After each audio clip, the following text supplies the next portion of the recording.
Good morning बच्चों। Class 8 में online class में आपका स्वागत है। हम कौन सा विषय पढ़ रहे हैं? हम विज्ञान विषय पढ़ रहे हैं। इसके पहले हमारे 14वां पार्ट 14 तक हमारे लेसन समाप्त हो गए थे। इसके एक्सरसाइज के क्वेश्चन आंसर भी आपने कर लिए होंगे, है ना। तो अब आपको क्या करना है? आज हमारा कौन सा लेसन 15वां पार्ट शुरू होने जा रहा है। इसका नाम क्या है? कुछ प्राकृतिक परिघटनाएं। कुछ प्राकृतिक परिघटनाएं। तो अब क्या है? मतलब प्राकृतिक का मतलब आप समझते हो कि प्रकृति से जो होती है।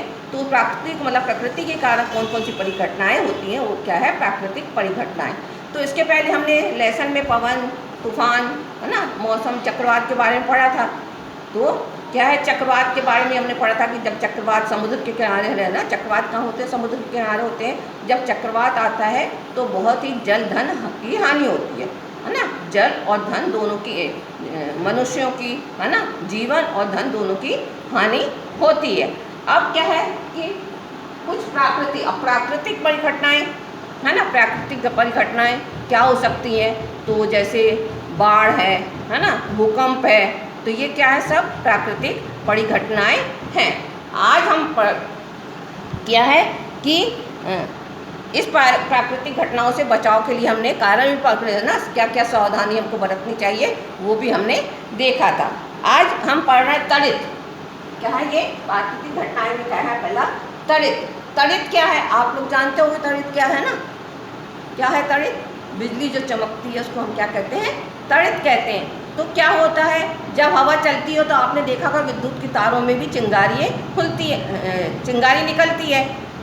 जब मतलब हवा चलती है तो ये विद्युत की तारें क्या होती है? ढीली हो जाती है, जिसके कारण चिंगारी निकलती है। कई बार आपने अपने घर में भी प्लग वगैरह जलाते हो, है ना, यूज़ करते हो, तो उसमें से भी चिंगारी निकलती है ना। तो चिंगारी है ना, क्या है ये? एक प्रकार की चमक। तड़ित क्या है? देखा होगा हम बोलते तड़ित क्या? जब बिजली चमकती है ना तो उसको हम कहते हैं तड़ित कहते हैं। तो क्या है ये कि विद्युत के तार ढीले हो जाने पर खंभे पर चिंगारी निकलती है। प्राचीन काल में लोग इस चिंगारी से बहुत डरते थे। प्राचीन काल में लोग इस चिंगारी से बहुत डरते थे। वो मतलब समझते थे कि भगवान के क्रोध के कारण ही यह हो रहा है। भगवान के क्रोध के कारण क्या हो रहा है? ये चिंगारी निकल रही है। भगवान क्रोधित हो गए हैं, इसलिए ये हो रहा है। लेकिन क्या है? ये किस लिए होता है? विद्युत क्या होता है कि बादलों में आवेश के एकत्रित होने से, बादलों में जो आवेश एकत्रित हो जाते हैं उसके कारण क्या होता है? बिजली चमकती है। उसके कारण क्या होता है? चिंगारी निकलती है। जब बादलों में आवेश एकत्रित हो जाता है उसके कारण चिंगारी निकलती है। तो इस चिंगारी को बचाने के लिए हमको सावधानी भी बरतनी पड़ती है ना। तो तड़ित क्या है? तड़ित एक विशाल स्तर की विद्युत चिंगारी है ना, जो बादलों में आवेश के एकत्रित होने से उत्पन्न होती है। जब बादलों में आवेश इकट्ठा हो जाता है उसके कारण ये चिंगारी उत्पन्न होती है। तो कहते हैं ना, ये बिजली से मतलब तड़ित से बचने के लिए हमें कई उपाय करना चाहिए। अब आपने देखा होगा कि कई मंदिर में तड़ित चालक लगाए जाते हैं तड़ित से बचने के लिए, है ना। आप जो गुंबज रहते हैं उसमें एक तार रहती है, उसको ज़मीन के अंदर से कर लिया जाता है, जिससे यदि बिजली चमकती है तो उसके द्वारा वो ज़मीन के अंदर समा जाती है। तो इस तरह से बचने के लिए कई उपाय किए जाते हैं। अब क्या है बच्चों कि इसके विषय में क्या है? यूनानी चिंगारी, जिनके विषय में यूनानी जानते थे। क्या?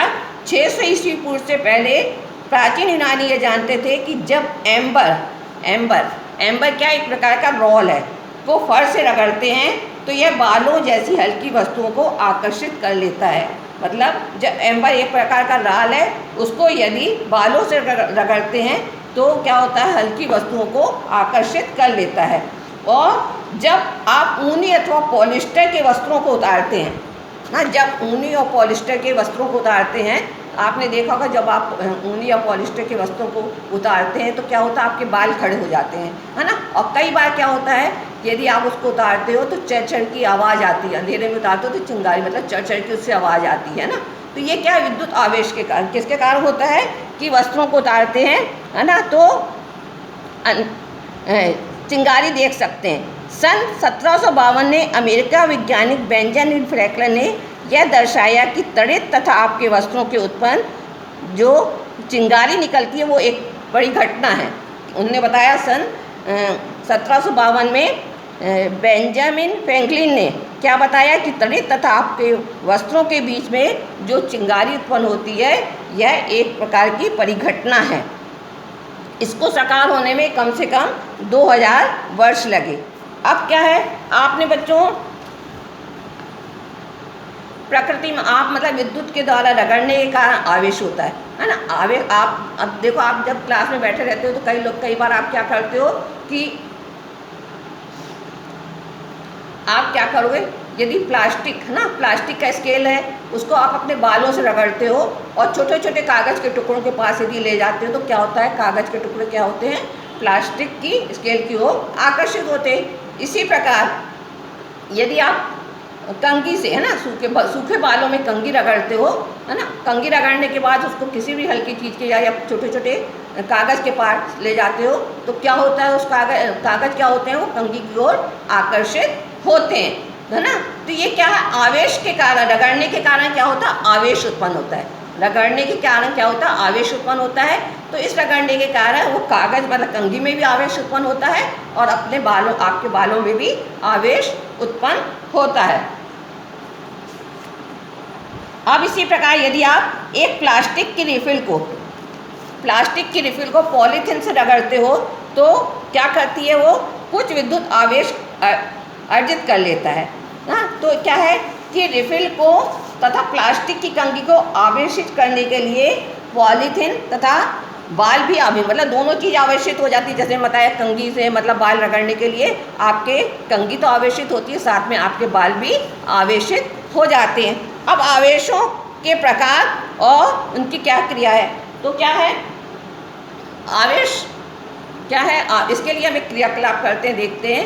यदि आप दो गुब्बारे लेते हो, क्या करते हैं, आप दो गुब्बारे लेते हो और उन गुब्बारों को क्या करते हो, आप पास पास रखते हो। गुब्बारों को क्या करते हैं, पास पास रखते हो। देखो बच्चों, ये बुक के द्वारा मैं आपको समझा रही हूँ। देखो इस बुक में आपको ये क्रियाकलाप दिया है ना, कि इसमें क्या करा है कि दो गुब्बारे फुलाइए और इस प्रकार रखिए कि वो मतलब बहुत पास ना हो, पास हो लेकिन बहुत पास ना हो और एक दूसरे को स्पर्श न करे, एक दूसरे से वो स्पर्श ना हो।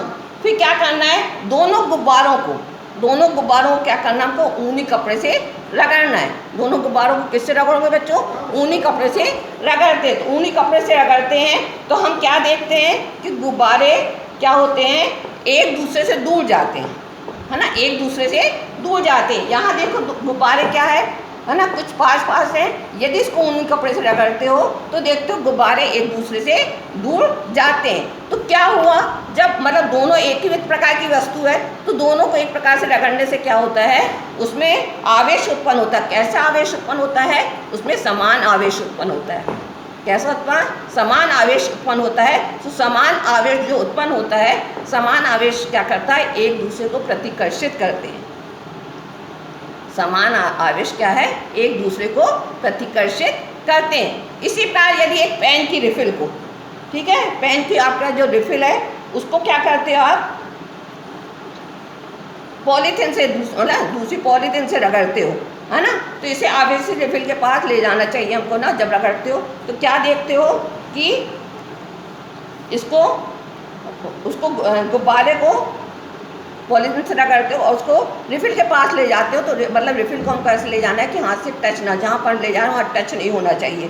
तो क्या होता है, जब इस आवेशित वस्तु को एक दूसरे से निकट लाते हैं तो जो उसी पदार्थ की बनी होती है, जो उसी मतलब यदि आप गुब्बारे को पॉलीथीन से इसको रगड़ोगे, उसके पास ले जाओगे तो वो क्या करेंगी, एक दूसरे को आकर्षित करेंगी।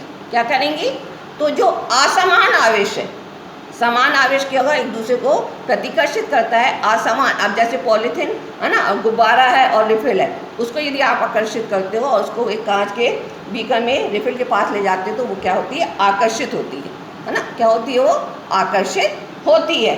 तो एक इससे हमके क्या पता, इस क्रियाकलापों से हमें क्या पता चलता है कि एक आवेशित गुब्बारा दूसरे आवेशित गुब्बारे को प्रतिकर्षित करता है ना। दोनों गुब्बारे को उनसे रगड़ा तो दोनों क्या हुआ, आवेशित हो गए। तो एक आवेशित गुब्बारा दूसरे आवेशित गुब्बारे को क्या करता है, प्रतिकर्षित करता है। समझ में आ गया। और एक आवेशित रिफिल, यदि दोनों रिफिल को भी रगड़ा जाता है तो एक आवेशित रिफिल दूसरे रिफिल को भी प्रतिकर्षित करती है। लेकिन एक आवेशित गुब्बारा, जो एक आवेशित गुब्बारा है और दूसरे आवेशित रिफिल के पास ले जाते हैं तो क्या होता है, उसमें आकर्षण होता है। क्या होता है, उसमें आकर्षण होता है। तो बच्चों ये क्या पढ़ा आपने ये पढ़ा कि समान आवेश क्या है, समान आवेश